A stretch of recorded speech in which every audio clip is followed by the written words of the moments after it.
मतदारसंघामध्ये गेल्या 3 दिवसामध्ये मी स्वतः फिरलेलो आहे.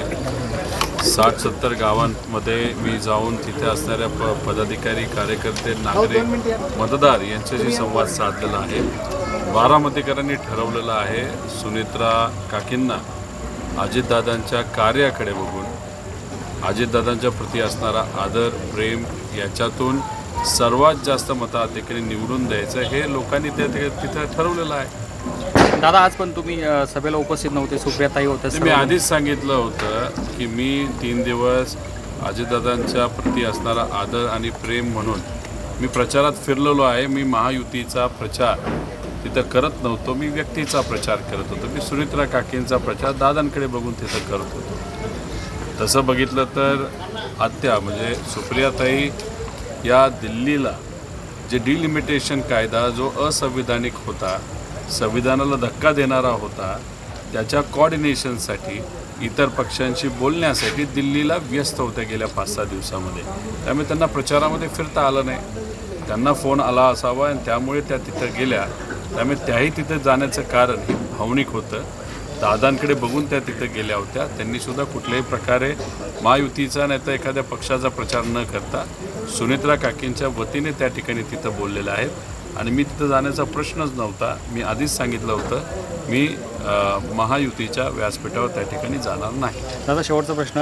गेल्या अनेक दिवसांपासून नाशिकचा भूंदुकारात प्रकरण असेल, आता संगमनेरमध्ये एक बाबा पकडला आहे, असे रोज एक किस्से बाहेर येत आहे. यावर काहीतरी कठोर कायदा झाला पाहिजे की यांना शिक्षा लवकर झाली. नाही, कायदा तर आहे ना, पण भाजपचं सरकार आल्यानंतर भोंदगिरी जर वाढत असेल त्याला आपण काय करणार? इथं जे काही सामान्य लोक आहेत त्यांना तुम्ही विचारा, 10 वर्षामध्ये तुम्ही तुमची प्रॉपर्टी किती लेवलनी वाढवू शकता? इथं बिचारा शेतकरी कष्ट करतो, युवांना नोकऱ्या लागेना, आणि हा भोंदू बाबा 10 वर्षापूर्वी त्याची भोंदूगिरी सुरू करतो आणि शून्यापासून आता 2000 कोटीचा मालक होतो. म्हणजे सत्ताधाऱ्यांच्या सहकार्यातून तर हे होणार नाही.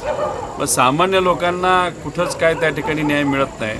आणि भोंदूगिरी एवढा मोठ्या प्रमाणात भाजपच्या काळात वाढत असेल तर मग ह्याला कुठं ना कुठंतरी जो काही चुकीचा विचार आहे, ज्याला आपण प्रतिगामी विचार म्हणतो, नाही तर मनुवादी विचार म्हणतो, याच्यामुळेच कुठंतरी भोंदगिरी वाढते असं आपल्याला म्हणावं लागेल. आणि शेवटी लोकांना अडचणीच इतक्या वाढलेल्या आहेत तर कुठंतरी लोकसुद्धा आता म्हणायला लागलेले आहेत की एवढं कष्ट करून आपल्याला कुठंच न्याय मिळत नसेल तर कुठला तरी एखादा बाबा असेल, तो जर सांगत असेल नाही नाही नीट होईल, हे होईल, तर साहजिकच बोलीभाबडी लोक असतात त्यांना वाटतं की हां ठीक आहे, बघू आपण हा प्रयत्न करू, ही पूजा करू, ते करू, आणि त्याच्यात कुठंतरी भोंदूगिरी मोठ्या प्रमाणात वाढते. आणि त्याला सरकारकडनं मोठ्या प्रमाणात पाठिंबा आहे. आणि सगळ्यात महत्त्वाची गोष्ट तुम्ही समजून घ्या, नाशिकमध्ये जे काही प्रकरण झालं होतं त्यामध्ये 70 अधिकारी आणि नेत्यांचे महिलांबरोबरची व्हिडिओ आहेत. त्याच्यामध्ये हनी ट्रॅपिंग झालं असं म्हणतात.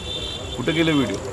आता हा भोंदूबाबाचे म्हणजे खरात हा प्रकरण वाजलं गाजलं, त्यानंतर गरीब महिलांचे, सामान्य परिवारातल्या महिलांचे व्हिडिओ बाहेर आले दुर्दैवाने. पण मग नेते कुठे गेले? नेत्यांचे व्हिडिओ. मग नेत्यांचे व्हिडिओ राजकारणासाठी तुम्ही वापरणार आणि गरिबाच्या सामान्य लोकांचे व्हिडिओ मात्र तुम्ही स्प्रेड करणार. हे काय चाललं आहे इथं या महाराष्ट्रामध्ये? आणि म्हणून कुठेतरी मला असं वाटतं की हे जे काय राजकारणाला ब्लॅकमेल करण्यासाठी हे व्हिडिओ जे वापरले जातात, हे जे गलिच्छ राजकारण आपल्या महाराष्ट्रामध्ये चाललं आहे ते कुठं ना कुठंतरी खोडून काढावं लागेल. आता काल परवा जो डिलिमिटेशन कायदा मारून मुटकून या देशामध्ये पार्लमेंटमध्ये स्पेशल सेशन करून आणण्याचा प्रयत्न तिथे केला, तसा संविधानाच्या विरोधात आहे. तुम्ही खोलात त्याच्यामध्ये त्या ठिकाणी गेलात तर आता ह्याच्यात आज मुंबईमध्ये भाजप आंदोलन करते, सरकार तुमचं, आणि तुम्ही तिथं आंदोलन करताय. आता एका महिलेचा व्हिडिओ प्रसिद्ध झालेला आपण सर्वांनी बघितला. 2-2 तास लोकांना थांबून ठेवलं आहे गाडीमध्ये आणि ह्यांचं आंदोलन चाललंय. आंदोलन करायचं असेल तर शेतकऱ्यांना अडचणी, त्यासाठी आंदोलन करा. 1,00,000 कोटी रुपये गरिबाचे, छोट्या कॉन्ट्रॅक्टरचे प्रलंबित आहेत, त्यासाठी तुम्ही आंदोलन करा. नोकऱ्या मिळत नाहीत त्यासाठी आंदोलन करा. आता प्यायच्या पाण्याचा प्रश्न या दुष्काळामध्ये मोठ्या प्रमाणात होणार आहे, त्याच्यावर केळीचे रेट वाढणार, त्यानंतर महिलांवर अत्याचार होतात, त्याच्यासाठी आंदोलन करा. बघू तरी तुमच्यात किती हिंमत आहे. तुमचं सरकार असलं तरी रस्त्यावर तुम्ही सामान्य लोकांसाठी उतरा. पण आला वरून आदेश, टूलकिट आलं, वरून सांगितलं चला उतरा रस्त्यावर, करा इंडिया आघाडीचा तिथं त्या ठिकाणी विरोध, आणि लागले तुम्ही सुरू कामाला लागले. म्हणजे आदेश आल्याशिवाय तुम्ही काम करत नाही. ही दुर्दैवाने महाराष्ट्राच्या भाजपची परिस्थिती. दादा, थोडक्यात तुमचा आरोप असा आहे की भाजप काळातच भोंदूगिरी वाढली. आणि मग तसंच झालंय ना, किती भोंदूगिरी महाराज त्या ठिकाणी वाढलेले आहेत. काही तर असे महाराज आहेत भाजपच्या विचाराचे जो कोण तो दाढीवाला ज्याला रेपसाठी बाहेर जेलमध्ये गेलेला आसाराम बाबा, त्यांचंही त्या ठिकाणी समर्थन करणारे काही लोक आहेत. अरे म्हणजे इथं सामान्य लोकांचं समर्थन करणारे, सामाजिक कार्य चांगलं कार्य करणाऱ्याचं समर्थन करणारे आणि खऱ्या अर्थाने भागवत संप्रदायाला पुढे घेऊन जाणारे जे महाराज, त्यांना समर्थन इथं केलं जात नाही. पण बाहेरून पैसे 5-5 कोटी घेणारे मध्य प्रदेशचे बाबा इथे येतात आणि बरंच काय तिथं सांगून जातात. आणि इथं आपल्या तुकोबारायांबद्दल काहीतरी चुकीचं बोललं तर दुर्दैवाने भाजपकडनं त्याचा विरोध त्या ठिकाणी होत नाही. म्हणजे कुठं ना कुठंतरी बोंदुगिरी या महाराष्ट्रात वाढली पाहिजे आणि आपले जो वारकरी संप्रदाय, जो भागवत संप्रदाय जो संपला पाहिजे, ज्याच्यामुळे महाराष्ट्र एकत्र आहे, तो संपला पाहिजे असा प्रयत्न भाजपकडनं केला जातो. थँक्यू दादा, थँक्यू.